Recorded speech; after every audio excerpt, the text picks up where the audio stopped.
E aí pessoal, beleza? Eu sou Melk Rodrigues e hoje eu vim trazer mais um vídeo do filme O Diabo de Cada Dia. Dessa vez vamos fazer uma análise com spoilers muito mais profunda e principalmente algumas questões ali que eu quero muito abordar nesse vídeo que eu não pude abordar na crítica sem spoilers. Então, se você for novo aqui, eu vou pedir para você deixar seu like, se inscrever nesse canal se você ainda não for inscrito e vamos começar esse vídeo.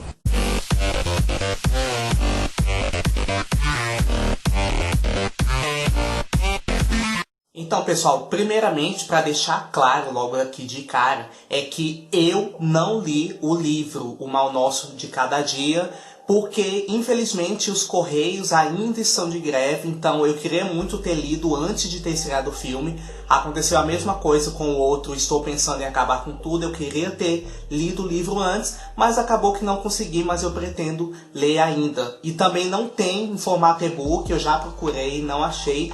Então, tudo que eu for falar aqui é a minha experiência embasada diretamente no filme e algumas coisas que eu pesquisei sobre o livro. Então, pessoal, uma questão assim que foi muito retratada de uma forma bem crua e até cruel foi o fanatismo religioso que está escancarado nesse filme. Então eu vou usar um pouco aqui do embasamento bíblico que eu tenho para comentar ali sobre a questão de alguns personagens que retrataram esse fanatismo de uma forma tão contundente, a gente pode dizer assim. Eu quero comentar primeiramente do personagem do William Russell, que foi interpretado ali majestosamente pelo Bill Skarsgård.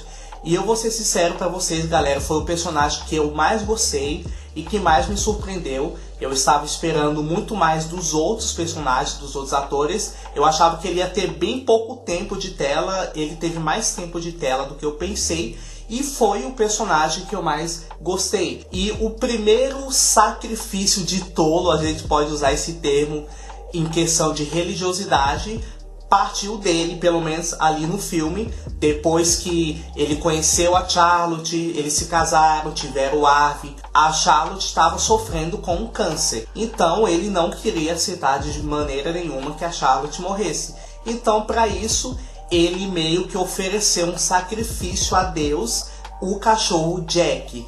E para ser sincero, eu achei isso muito forte, gente. Eu achei uma cena assim muito pesada.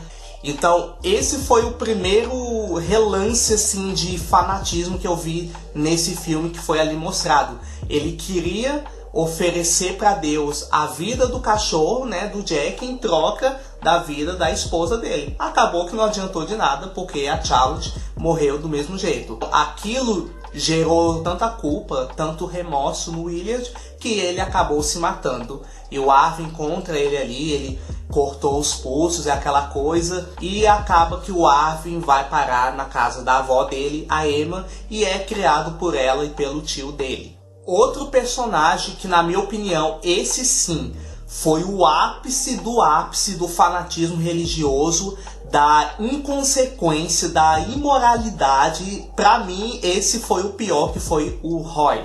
A gente sabe que na vida real acontece muito dessas questões das pessoas acreditarem que certos sacrifícios, que certas coisas por um bem maior faz a diferença, ou acha que Deus se agrada daquele tipo de coisa. Esse é o caso desse Roy.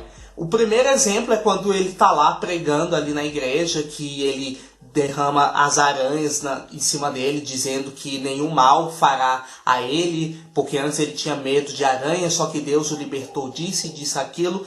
Ali foi a primeira coisa. E a gente sabe que por conta daquilo que ele fez, ele acabou sendo picado por uma dessas aranhas, ficou com a cara toda inchada, e ele arrumou uma desculpa que iria ficar por um período longo de oração trancado num quarto, dizendo ele que queria uma resposta de Deus, e a gente sabe que não era isso. Ele só estava com vergonha de mostrar para as pessoas que ele foi picado de fato pela aranha. Nesse dia que ele pregou, ele acabou conhecendo a Ellen se apaixonou por ele e se casou com ele. Depois disso, eles se casaram, tiveram a meninazinha, a Lenora.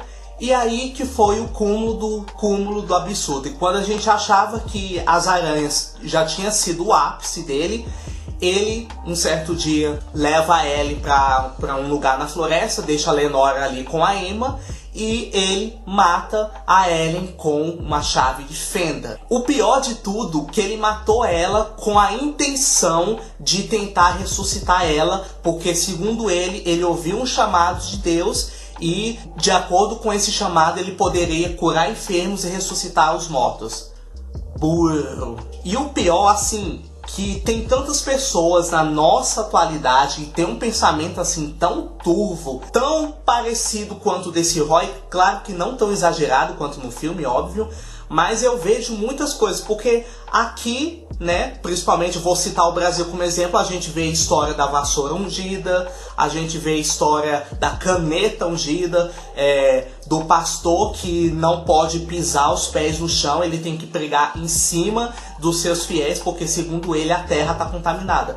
Engraçado que a terra está contaminada, só ele que não pode pisar, os outros que lutem para pisar. Beleza. E acabou que ele não ficou impune dessa. Ele encontrou o serial killer ali na estrada. O casal serial killer acabou matando ele. Bom, e o próximo, claro, é o personagem, o Pastor Preston, interpretado pelo Robert Pattinson. Inclusive, gente, eu quero deixar um parêntese aqui, porque eu confesso que eu fiquei muito decepcionado porque ele não teve tanto tempo de tela e eu estava muito ansioso esperando o Robert Pattinson fazer uma longa caminhada nesse filme e acabou que não foi assim. Foi muito pouco tempo de tela que ele teve. O personagem do Bill Skarsgård, o William Russell, teve mais tempo de tela que ele. E essa foi uma coisa que eu confesso me decepcionou um pouco nesse filme. O Pastor Preston representa, gente, praticamente uma boa parcela de pastores e ou padres que infelizmente existem no dia a dia. E o Pastor Preston realmente é mais um que acha que a ideologia dele ou a forma que ele prega é o correto, que ele usa da fé, né? Usa da fé das pessoas para enaltecer o seu próprio ego. Então ele começa ali a seduzir a Lenora, que é a filha da Ellen do Roy, que acabou sendo criada pela Emma. Ela virou meio que meia irmã do Arvin. E ele começa a seduzir ela, e não só ela, várias outras irmãzinhas ali da igreja. Então olha a crítica social que esse filme faz, mesmo que a época ali do filme seja nos anos 60, mas nunca ele foi tão atual como antes, hein? Mas é claro, gente, que no filme não teve apenas essas pessoas ruins, esses fanáticos religiosos, esses falsos moralistas. Também a gente teve exemplos de pessoas que realmente eram devotas a Deus, que realmente faziam de tudo para ter uma vida íntegra perante a sociedade, perante os próprios caminhos de Deus. Um exemplo claro é a própria Lenora. A Lenora toda a vida foi muito temente a Deus, foi um exemplo assim de moça, até o momento que ela conheceu o Pastor Preston e ele seduziu ela, tanto que chegou a engravidar a menina e ele meio que cagou pra ela, tipo, tô nem aí, cuida dessa criança. E esse foi o erro dela, acho que foi o maior pecado dela foi esse, porque ela era tão inocente e a ponto de ter caído nas artimanhas do Pastor Preston, achando que aquilo que ela estava fazendo estava agradando a Deus, e na verdade não era bem isso. Ela ficou tão culpada, se sentiu tão culpada, porque ela foi rejeitada, então ela estava grávida, ela chegou lá no coisa lá para tentar se matar, só que na hora veio um pensamento, não, a minha avó não vai me odiar, é melhor que eu tenha essa criança, e pronto, e acabou. Só que aí ela cometeu o deslize, escorregou e acabou se enforcando de todo jeito. Gente, eu vou fazer uma crítica a essa cena, porque eu achei um tanto ridícula, vou ser sincero. Porque, gente, era só ela pegar, tudo bem, ela tava num desespero ali e tal, mas era só ela pegar uma coisa assim e tirar. Da mesma forma que ela colocou, ela ia tirar. Então, pra que toda aquela movimentação? Outro exemplo também é a própria Ellen. A Ellen também sempre foi uma mulher religiosa, sempre foi uma mulher devota a Deus, até a infelicidade dela ter sido morta pelo próprio marido. Então ela não teve culpa de nada. E obviamente a gente não pode deixar de mencionar a própria Emma, a avó do Arvin, que realmente foi uma verdadeira mãe, a gente pode dizer assim, porque ela acabou criando o Arvin, acabou criando a Lenore, que nem sequer era filha ou neto, não era parente, nada, e criou como se fosse própria mãe / avó deles. Então, e a Emma sempre foi muito religiosa também. Tá, agora vamos falar do casal serial killer, que foi uma coisa que, mesmo eu não tendo lido o livro, eu senti muita falta de ter visto mais deles, de ver um pouco mais o modus operandi deles. Pelo que eu sei no livro, eles têm muito mais destaque, as mortes são muito mais brutais, tem muito mais cenas, mais desenvolvimento com eles. Eu até entendo que o diretor Antônio Campos quis ponderar, né, ali um pouco para não ficar uma coisa muito violenta, apesar de que o filme já é por si. Obviamente o livro vai ser bem mais violento que o filme. Mesmo assim eu senti muita falta. A gente viu poucos momentos ali do casal realmente operando, matando os caras ali na estrada. Essa foi uma das coisas que também me decepcionou no filme. Gente, eu quero elogiar muito o ator Tom Holland, porque realmente, eu já falei isso na Crítica Sem Spoilers, mas eu vou enfatizar aqui novamente. Pra mim foi um divisor de águas na carreira dele, esse papel.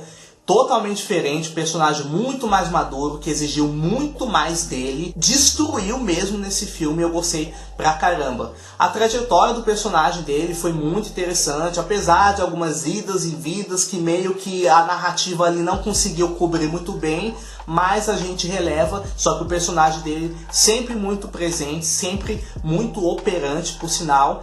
Então, no final ali do filme, acho que nos últimos 30 minutos, ele fez um monte de coisa. Ele matou o Pastor Preston porque descobriu que foi ele que engravidou a Lenora. Aí depois disso, ele pegou carona com o casal serial killer, acabou matando o cara, depois matou a mulher. E depois disso, já no final, aí o xerife Lee vai atrás dele ali no meio da floresta e ele mata o xerife. Eu falei, gente, o bicho sai matando todo mundo. E no final ele consegue uma carona e ele começa a ter vários pensamentos ali, começa a pegar no sono, ter vários pensamentos, porque o bicho sofreu pra caramba, né? E antes dele sair, dele cometer essas atrocidades, ele deixou uma carta pra avó dele, né?